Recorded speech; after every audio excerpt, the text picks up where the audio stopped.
देहरादून में राज्य स्त्री शक्ति तीलू रौतेली और आंगनबाड़ी कार्यकर्ती पुरस्कार वितरण समारोह का आयोजन किया गया, जहां पर प्रदेश की मुख्य पुष्कर सिंह धामी ने शिरकत की। वहीं समारोह में सीएम ने महिलाओं को तीलू रौतेली पुरस्कार और आंगनबाड़ी कार्यकर्ती पुरस्कार से सम्मानित किया है। इस मौके पर कैबिनेट मंत्री रेखा आर्य भी मौजूद रहे। कार्यक्रम में सीएम धामी ने कहा कि महिलाओं को सशक्त करना सरकार की प्राथमिकता है और प्रदेश में महिलाओं को सशक्त करने के लिए कई योजनाएं चलाई जा रही हैं।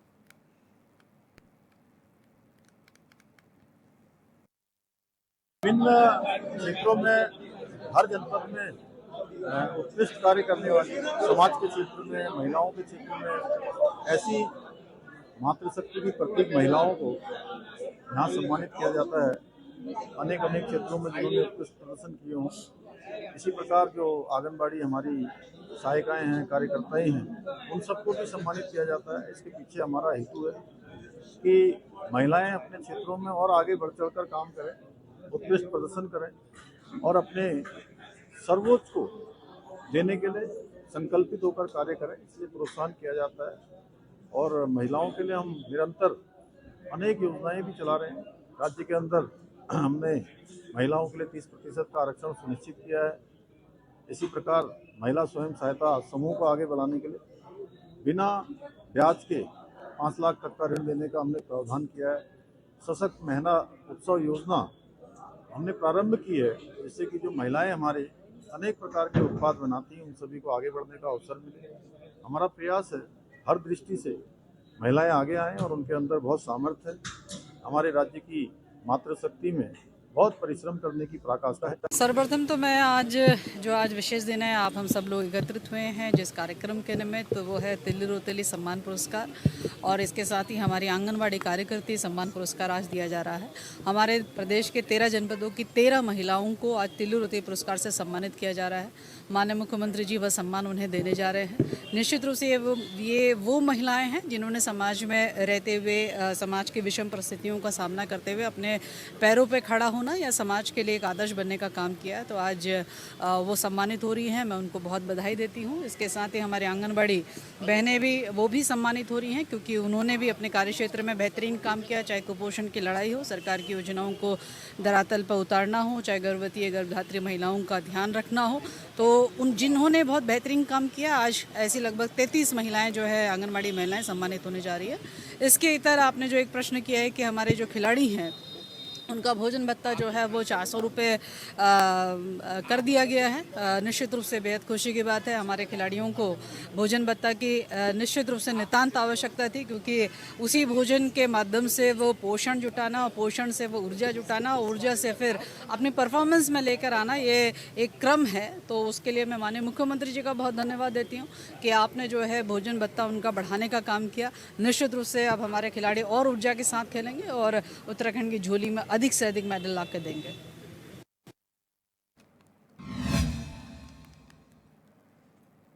उत्तराखंड में आपदा का कहर लगातार बढ़ रहा है और ऐसे में कहीं मूसलाधार बारिश से जलभराव हो रहा है, तो कहीं भूस्खलन और बादल फटने की घटनाओं ने जनजीवन अस्त व्यस्त कर दिया है।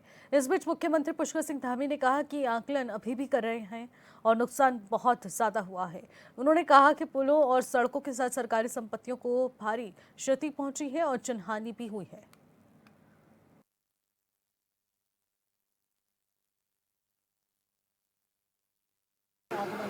आकलन अभी कर रहे हैं और नुकसान है, बहुत बड़ा नुकसान है। इस बार काफ़ी नुकसान हुआ है और सभी देख ही रहे हैं कि पूरे प्रदेश के अंदर आपदा है। कहीं जल भराव है, कहीं लैंडस्लाइड है, कहीं पर बादल फट रहे हैं, अनेक प्रकार की। कहीं कहीं पर चूँकि पुलों को, सड़कों को, सरकारी संपत्तियों को, निजी संपत्तियों को जनहानि भी हुई है और वैसे भी हानि हुई है। सभी प्रकार की हानि हुई है इस बार।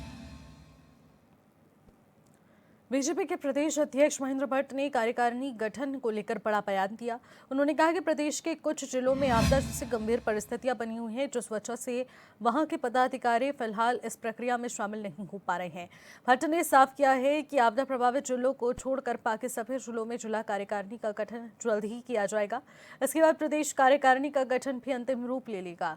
उनका कहना है कि संगठन को मजबूत बनाने की दिशा में लगातार काम किया जा रहा है और बीजेपी बहुत जल्द पूरे राज्य में अपनी कार्यकारिणी का गठन पूरा कर लेगी।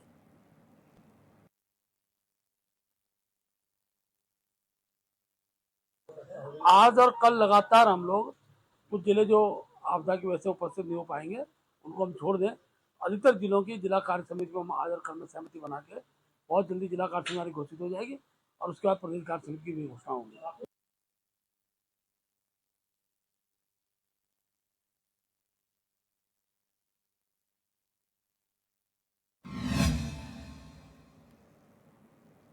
छतरपुर विधानसभा से बीजेपी विधायक अरविंद पांडे ने हाल ही में केंद्रीय गृह मंत्री अमित शाह से मुलाकात की, जिसको लेकर विधायक ने कहा कि हमारे लिए गर्व की बात है कि हमें अपने बड़े नेताओं से मिलने का अवसर मिला है। ऐसे अवसर में हमें ऊर्जा मिलती है, साथ ही नेताओं का आशीर्वाद और मार्गदर्शन भी मिलता है। उन्होंने कहा कि ये मेरे लिए सौभाग्य की बात है और मैं अपने नेताओं का धन्यवाद करता हूँ।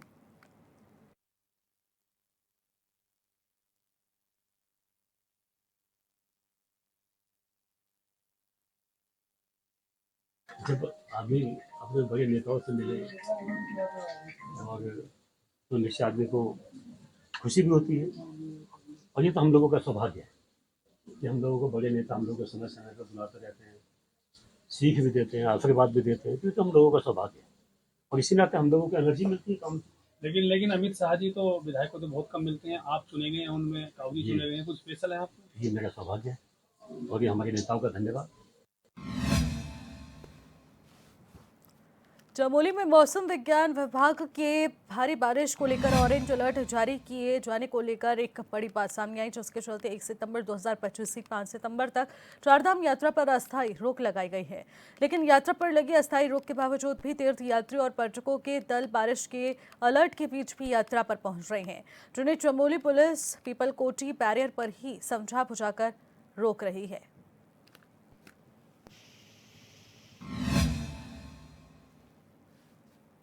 भगवानपुर पे आपको बता दें, एक छोटे से गांव रायपुर में विनेश कुमार नाम के एक युवक का चयन ITI प्रिंसिपल के पद पर हुआ है, जिससे उसके परिजनों में खुशी की लहर दौड़ पड़ी है। आसपास के गांव और रिश्तेदारों की बधाइयों के लिए यहां लाइनें लग गई हैं। मीडिया से रूबरू होते हुए विनेश की मां भावुक होती हुई नजर आई है। उन्होंने कहा कि बेटे ने इसके लिए बहुत ज्यादा मेहनत की है, जिसका परिणाम आज कामयाबी के रूप में उसे मिला है।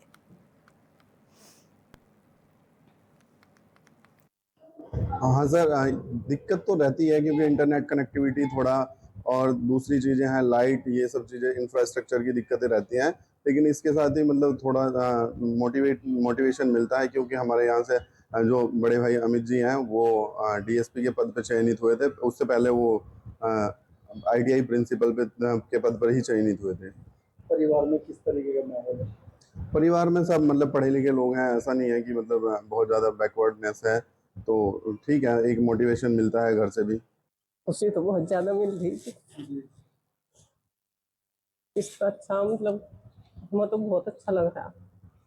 ये जो आंखों में जो पानी आ रहा है, या खुशी का पानी जी, क्या कहना चाहेंगे? और बच्चे भी काफी सारे इस तरीके से। आप बस सबका भगवान मतलब सबको इसी तरह कामयाबी दे, बच्चे जितने मेहनत कर रहे हैं। हाँ, हमें तो बहुत खुशी हो रही है और लोगों के, गांव वालों को भी, सब लोग आ रहे हैं इधर उधर से, सबको बहुत खुशी है। तो क्या रहा संघर्ष, किस तरीके से कर रहा और आगे भी क्या? काफी दिनों से तैयारी में चल रहा था जी, काफी दिनों से तैयारी में चल रहा था, बहुत संघर्ष किया जब जाके यहाँ तक की कामयाबी मिली। पहले बद्रीनाथ धाम में मास्टर प्लान का विरोध हो रहा था, तो अब धर्मनगरी हरिद्वार में कारोबारी इसे लेकर सड़क पर उतर आए हैं। शहर के कारोबारी प्रस्तावित महायोजना 2041 और बस अड्डे के स्थानांतरण का विरोध कर रहे हैं।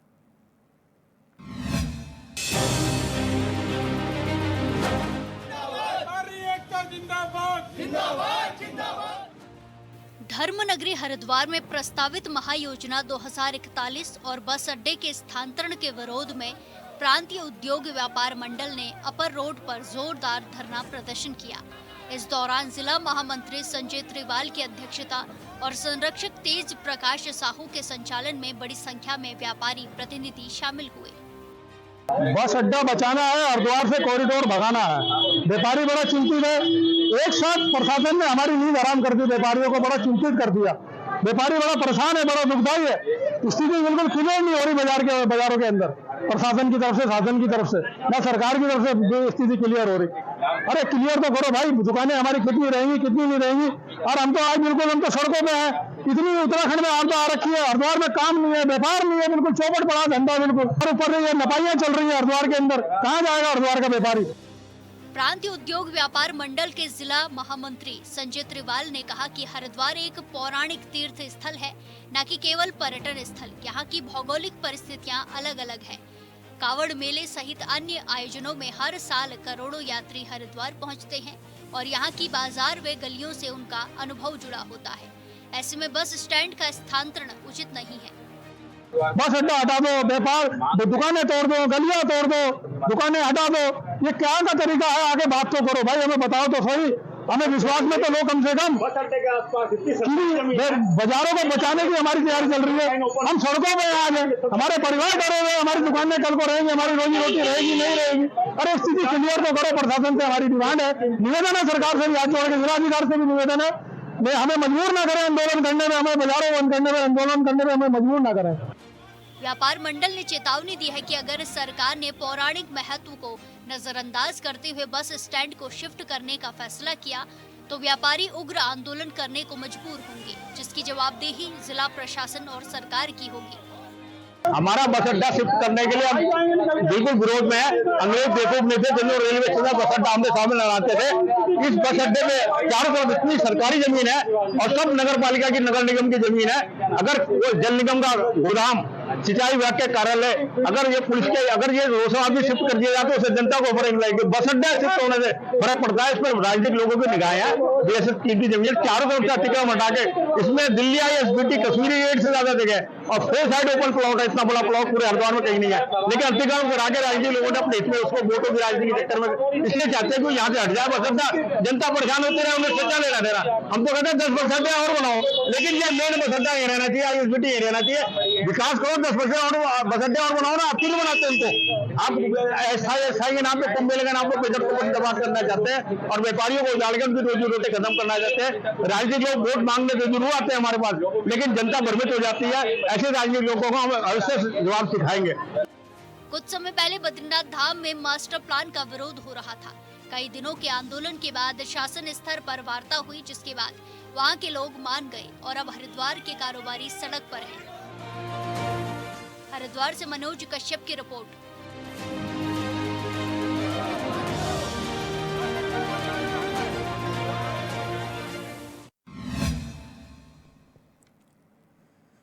रुड़की के भगवानपुर थाना क्षेत्र में जच्चा बच्चा की मौत का मामला सामने आया, जिसको लेकर क्षेत्र के लोगों में भारी आक्रोश है। उन्होंने झूलाछाप डॉक्टर के खिलाफ कार्रवाई की मांग की है। स्थानीय लोगों ने आरोप लगाया कि भगवानपुर में बड़ी संख्या में झूलाछाप डॉक्टर्स बैठे हैं, लेकिन स्वास्थ्य विभाग पूरी तरह से बेखबर है। वहीं मौके पर पहुंची भगवानपुर पुलिस ने जांच शुरू करी है।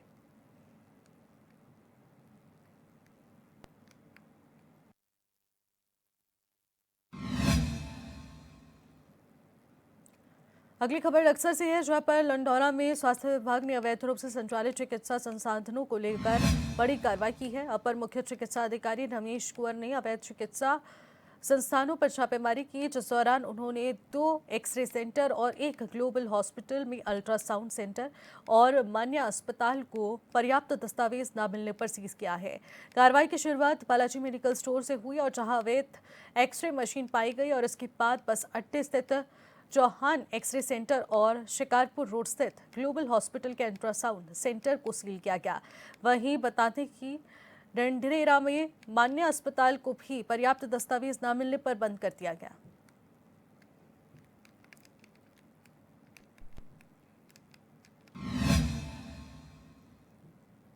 एक स्पेशल रिपोर्ट का रुख करेंगे। नैनीताल हाईकोर्ट में उत्तरकाशी में नदियों के किनारे बने रिजॉर्ट और होटलों के खिलाफ दायर याचिका पर सुनवाई की गई और जिलाधिकारी के साथ सिंचाई विभाग के अधिकारियों को आदेश दिए गए कि 4 सप्ताह में वीडियो फोटो के साथ रिपोर्ट को पेश करें।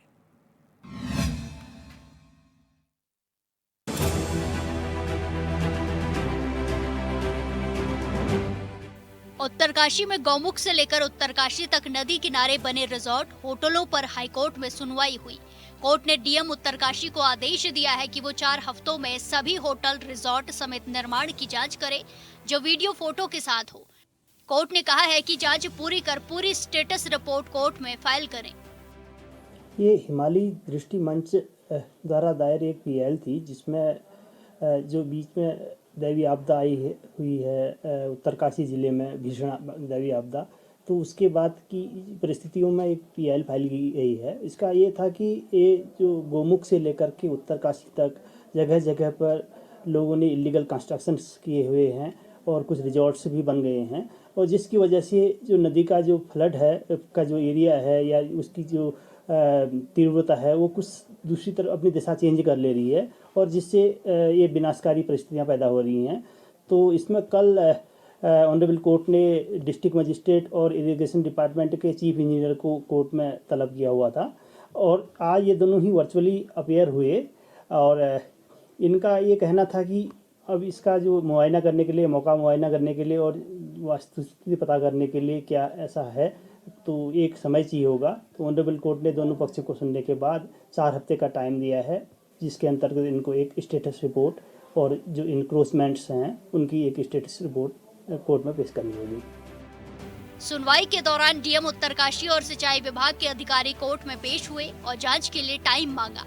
हिमालयन नागरिक दृष्टि मंच ने हाई कोर्ट में याचिका दाखिल कर कहा कि गंगोत्री से लेकर उत्तरकाशी तक नदी किनारे जमकर निर्माण हुआ है, जो मानकों के खिलाफ है, और यही वजह है कि उत्तरकाशी में बाढ़ आ रही है। याचिका में इन इलाकों में निर्माण पर रोक लगाने के साथ अवैध निर्माण पर रोक की मांग की है। पूरे स्टेट में रिवर ड्रेजिंग का कार्य हो रहा है और माइनिंग जो हो रही है, जो प्राइवेट सेक्टर्स को दी गई है और निजी कंपनियां जगह जगह इस कार्य को कर रही है, तो उस पर कोर्ट ने ये संज्ञान लिया था कि जो पर्यावरणीय क्षतियाँ हैं वो देखने में सामने को आ रही है, क्योंकि जो निजी क्षेत्र के प्लेयर्स द्वारा कार्य किया जा रहा है उसमें पर्यावरण का ध्यान नहीं रखा जा रहा और जो एक्वेटिक लाइफ है वो डिस्टर्ब हो रही है रिवर्स की, और इकोलॉजी प्रभावित हो रही है। तो कोर्ट ने स्टेट गवर्नमेंट को डायरेक्ट किया है कि वो एक एक्शन प्लान पेश करे, वो खाका पेश करे कि किस प्रकार से राज्य सरकार का स्वयं का कॉर्पोरेशन माइनिंग और ड्रेजिंग के कार्य खुद से करे, ताकि स्टेट को रेवेन्यू भी बढ़े और साथ में अवैध खनन पर रोकथाम हो और जो पर्यावरणीय क्षति देखने में आ रही है वो ना हो। एक रेगुलेटेड और कंट्रोल्ड एक्टिविटी के तौर पर माइनिंग और ड्रेजिंग का कार्य किया जाए। गंगोत्री विधानसभा के विधायक सुरेश चौहान का कहना है कि बडेथी से गंगोत्री तक पूरा क्षेत्र इको सेंसिटिव जोन में आता है। यहाँ पर एनजीटी के कड़े मानक रखे गए हैं।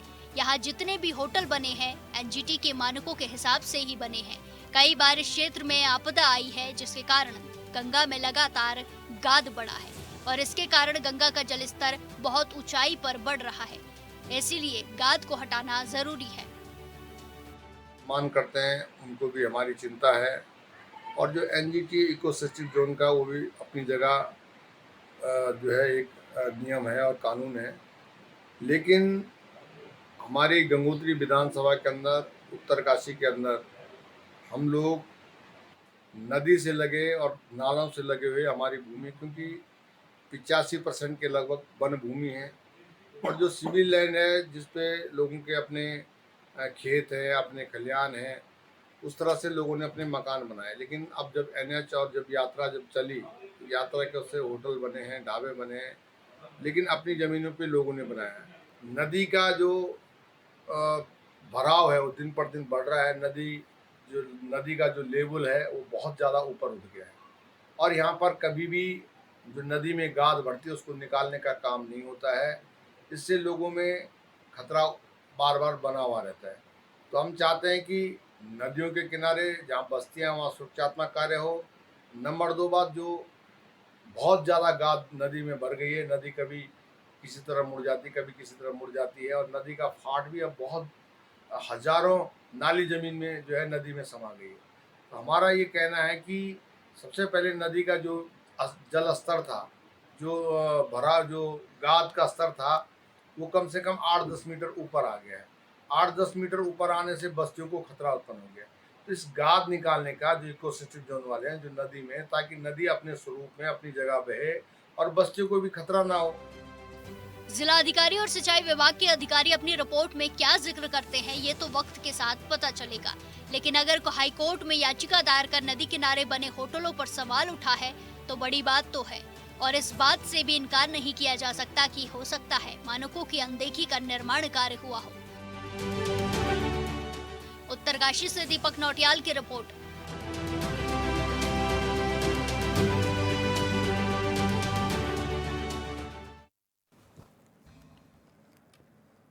पहाड़ों पर हो रही लगातार बारिश से लक्सर में होकर गुजर रही बारावाली नीलधारा गंगा का जलस्तर बढ़ चुका है। नीलधारा का जलस्तर बढ़ने के निशान से जिस तरीके से वो ऊपर बह रही है, जिससे एक दर्जन गांव में बाढ़ का खतरा मंडरा रहा है। हालांकि प्रशासन ने गंगा किनारे बसे अति संवेदनशील गांव को अलर्ट कर दिया है।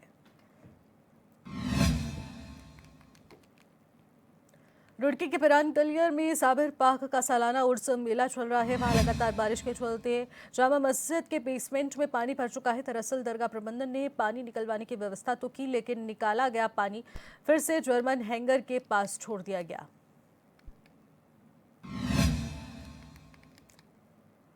ऋषिकेश के एम्स अस्पताल में स्वास्थ्य सेवाएं दे रहे 56 संविदा कर्मचारियों की सेवाएं 10 साल पूरे होने के बाद 2 सितंबर 2025 को समाप्त कर दी गई, जिससे नाराज कर्मचारियों ने डायरेक्टर ऑफिसर के बाहर यहां पर धरना प्रदर्शन किया और विरोध जताया। जिलाधिकारी चंपावत मनीष कुमार ने टनकपुर क्षेत्र अंतर्गत खेतखड़ा में बता दें कि गौड़ा खाली का स्थल निरीक्षण किया और वहीं निरीक्षण के दौरान उन्होंने शारदा नदी से हो रहे लगातार भू कटाव की गहनता से जांच की और प्रभावित ग्रामीणों से बातचीत कर उसकी समस्याओं को सुनने की कोशिश की। साथ ही उन्होंने उप जिलाधिकारी टनकपुर को निर्देशित किया कि नदी का चैनलाइजेशन कर जल प्रवाह को व्यवस्थित किया जाए। आवश्यकता अनुसार यहाँ पर ह्यूमन पाइप्स डाले जाएं, जिससे जल भराव की समस्या से ग्रामीणों को राहत मिल सकेगी। उन्हें स्पष्ट निर्देश दिए गए किसी भी प्रकार की संभावित क्षति को रोकने के लिए तत्काल प्रभाव से सुरक्षा कार्य सुनिश्चित किए जाए।